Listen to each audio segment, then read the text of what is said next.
வாழ்க வளமுடன், வளர்க பணமுடன், விநாயகா போற்றி. வாங்க வீடியோக்குள்ளே போகலாம். இன்றைக்கி நம்ம குலதெய்வம் பற்றி பார்க்கலாம்.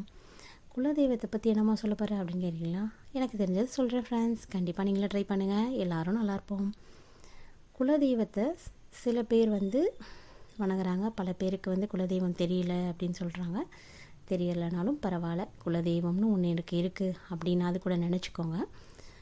அவங்கள எப்படி வணங்கலாம் அப்படின்னு ஒரு சில டிப்ஸ் நான் இதில் சொல்கிறேன். கண்டிப்பாக அதை ட்ரை பண்ணி பாருங்கள். குலதெய்வத்தை எப்படி வணங்கலாம் அப்படின்னா, வருஷத்தில் ஒரு தடவை கண்டிப்பாக போயிட்டு வந்துடுங்க. இல்லைனா மாதத்தில் ஒரு தடவை போக முடிஞ்சவங்க போயிட்டு வாங்க. மாதத்தில் 3 முறை போனால் இன்னும் சிறப்பு. தமிழ் மாத பிறப்பு, அமாவாசை, பௌர்ணமி, இந்த 3 நாட்கள்லேயும் நம்ம போய் நம்ம குலதெய்வத்தை பார்க்குறது ரொம்ப சிறப்புங்க. பெருசாக நீங்கள் பூஜையெல்லாம் பண்ண வேணாங்க. அங்கே போயிட்டு அவங்களுக்கு ஒரு தேங்காய் வாழைப்பழம் அர்ச்சனை முடிந்தால், அதுவும் முடியல இழுப்பனை வாங்கிட்டு போய் 2 விளக்கு போடுங்க, போதுங்க. அதுலேயே அவங்க குளிர்ந்துருவாங்க. ஒரு லெமன் 2 லெமன் வாங்கிட்டு போங்க, அவங்க மடியில் வைங்க. ஒரு லெமன் அங்கேயே வச்சுருங்க. ஒரு லெமன் எடுத்துகிட்டு வாங்க, வீட்டில் ஜூஸ் போட்டு எல்லோரும் குடிங்க. இல்லை 3 லெமன் வாங்கிட்டு போங்க. ஒரு லெமன் எடுத்துகிட்டு பீரோலையோ இல்லை சாமிக்கிட்டேயோ வச்சுக்கோங்க. அவங்க உங்களுக்கு ஒரு காப்பாகவே இருப்பாங்கங்க. லெமன்கிறது ஒரு சக்தி வாய்ந்த ஒரு கனிங்க. அதை நீங்கள் அவங்கக்கிட்ட வச்சுட்டு வரும்போது அந்த சக்தி நமக்கும் வருங்க. கண்டிப்பாக அதில் ஒரு ப்ரொடெக்ஷன் நமக்கு கொடுப்பாங்க, பாதுகாப்பு. இதை ட்ரை பண்ணுங்கள். இன்னொன்று, எனக்கு குலதெய்வம் தெரியாது அப்படின்னு சொல்கிறாங்க.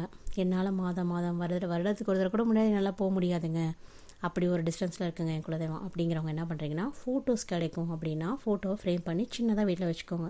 இல்லை ஃபோட்டோலாம் எடுத்து பண்ணக்கூடாதுங்க எங்கள் குலதெய்வத்தை அப்படிங்கிறவங்க என்ன பண்ணுறீங்கன்னா, மனசில் நினச்சிக்கோங்க, அவங்க பேரை நினச்சிக்கோங்க. நினச்சிட்டு ஒரு அகல் தீபம் ஒன்று போடுங்க. அவங்களுக்கு ஒரு சின்ன விளக்கு, ஒரு தட்டு வாங்கிக்கோங்க. அதுக்கு அந்த தட்டில் வச்சு இழுப்ப எண்ணெயில் 45 நாள் ஒரு வேண்டுதலை மனசில் நினச்சிக்கோங்க. நினச்சிட்டு ஒரு 11 வாயை மஞ்சள் துணியில் முடிஞ்சு வைங்க. முடிஞ்சு வச்சுட்டு அந்த ஃபஸ்ட் நாள் என்ன வேண்டுதலோ 11 ரூபா முடிஞ்சு வச்சுட்டு 45 நாள் கரெக்டாக நீங்கள் இழுப்ப எண்ணெயில் தீபம் ஏற்றுங்க.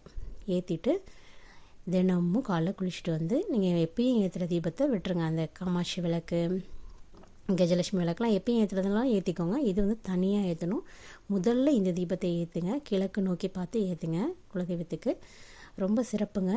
நீங்கள் அவங்கள மனசில் நினச்சி ஏற்றுனீங்கன்னா, தினமும் நீங்கள் அவங்கள மனசில் நினைக்கும் போது கண்டிப்பாக அவங்க லைஃப்பில் ஒரு மேஜிக்கல் நடக்கும்.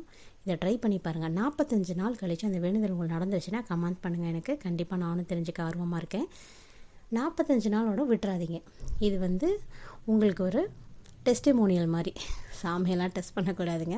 இருந்தாலும் இப்போல்லாம் எதையுமே டெஸ்ட் பண்ணாதாங்க எல்லாருமே நம்புகிறாங்க. அதுக்காக சொல்கிறேன். நீங்கள் இதை பண்ணோன்னா உங்களுக்கு ஒரு நம்பிக்கை வந்துடும் இல்லையா? ஸோ இதை ஸ்டாப் பண்ணிடாதீங்க. 45 நாளில் தினமுமே செய்யுங்க. காலை மாலை 2 நேரமும் விளக்கேற்றுங்க. ரொம்ப நல்லது. முடியாதுங்க, நான் வேலைக்கு போயிடுவேங்க அப்படிங்கிறவங்க காலையில் மட்டுமாதிரி ஏற்றுங்க.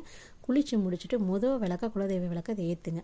உங்கள் குலதெய்வம் பேர் தெரிஞ்சால் அது 3 முறை சொல்லிவிட்டு இல்லை 9 முறை சொல்லிவிட்டு போற்றி சொல்லி ஏற்றுங்க. எந்த தெய்வம் நீங்கள் வேறு எங்கெங்கே போனாலுமே குலதெய்வம் வழி விட்டால் மட்டும்தாங்க நம்மளுக்கு ஒரு கேட்வே ஓப்பனே ஆகும்.